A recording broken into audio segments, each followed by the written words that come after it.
ಓಂ ಶ್ರೀ ಗುರುಭ್ಯೋ ನಮಃ. ಓಂ ಶ್ರೀ പരമാത്മനേ നമഃ. ദശകം 1. ഭഗവാന്റെ സ്വരൂപവും മഹാത്മ്യവും. സാന്ദ്രാനന്ദാവബോധാത്മകമനുപമിതം കാലദേശാവധിഭ്യാം നിർമുക്തം നിത്യമുക്തം നിഗമശതസഹസ്രേണ നിർഭാസ്യമാനം അസ്പഷ്ടം ദൃഷ്ടമാത്രേ പുനരുരുപുരുഷാർത്ഥാത്മകം ബ്രഹ്മതത്വം തത്താവദ്ഭാതി സാക്ഷാത് ഗുരുപവനപുരേ ഹന്ത ഭാഗ്യം ജനാനാം. ഏവം ദുർലഭ്യവസ്തുന്യപി സുലഭതയാ ഹസ്തലബ്ധേ യദന്യത് തന്വാ വാചാ ധിയാ വാ ഭജതി പദജനക്ഷുദ്രതൈവ സ്ഫുടേയം. ഏതേ താവദ്വയന്തു സ്ഥിരതരമനസാ വിശ്വപീഡാപഹത്यै നിശ്ശേഷാത്മാനമേനം ഗുരുപവനപുരാധീശമേവാശ്രയാമഃ. സത്വം യത്തത്പരാഭ്യാമപരികരണതോ നിർമ്മലം തേന താവത് ഭൂതൈർഭൂതേന്ദ്രിയൈസ്തേ വപുരിതി ബഹുശഃ ശ്രൂയത്തെ വ്യാസവാക്യം. തത്സ്വച്ഛത്വാദ്യതച്ഛാദിതപരസുഖചിദ്ഗർഭനിർഭാസരൂപം തസ്മിन् ധന്യാരമन्ते ശ്രുതിമതിമധുരേ സുഗ്രഹേ വിഗ്രഹേ തേ. നിഷ്കമ്പേ നിത്യപൂർണേ നിരവധി പരമാനന്ദ പീയൂഷരൂപേ നിർലീനാനേകമുക്താവലി സുഭഗതമേ നിർമ്മല ബ്രഹ്മസിന്ധൗ. തല്ലോലോല്ലാസതുല്യം ഖലു വിമലതരം സത്വമാഹുസ്സദാത്മാ കസ്മാന്നോ നിഷ്കളസ്ത്വം സകല ഇതി വചസ്വത്കലാസ്വേവ ഭൂമൻ.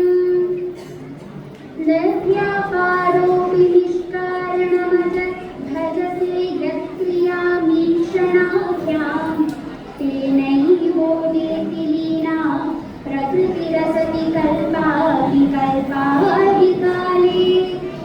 തസ്യാ സംശുദ്ധവംശം കമപി തമതിരോധായകം സത്വരൂപം സത്വം ധൃത്വാ ദധാസി സ്വമഹിമവിഭവാകുണ്ഠ വൈകുണ്ഠരൂപം.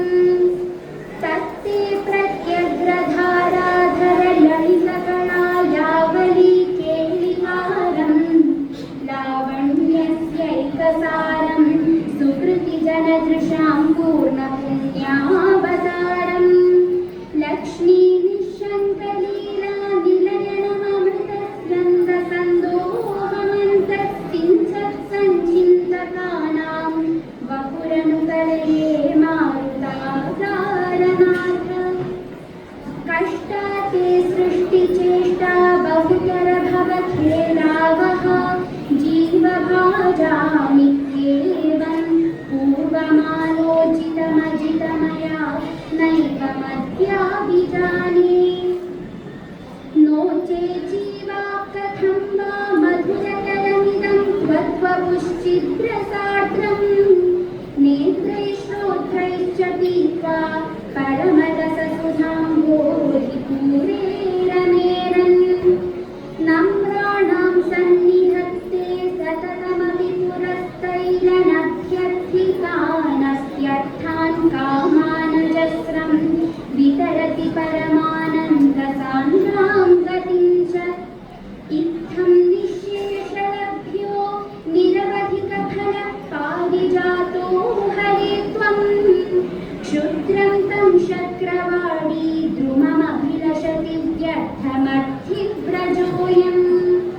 कारुण्यात् काममन्यं ददति खलु परे स्वात्मदस्त्वं विशेषादैश्वर्यादीशतेऽन्ये जगति परजने स्वात्मनोऽपीश्वरस्त्वं. त्वय्युच्चैरारमन्ति प्रतिपदमधु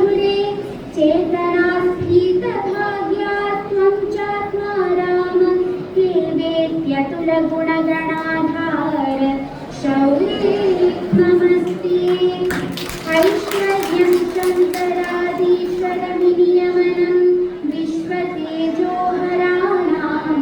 तेजःसंहारि वीर्यं विमलमपि यशो निःस्पृहैश्चोपगीतम् अङ्गासङ्गा सदा श्रीरखिलविदसि न क्वापि ते सङ्गवार्ता तत्त्वातागारवासि मुरहर भगवच्छब्दमुख्याश्रयोऽसि नारायणाखिलगुरो भगवन्नमस्ते सर्वत्र गोविन्दनामसङ्कीर्तनं गोविन्द गोविन्द. Token number 61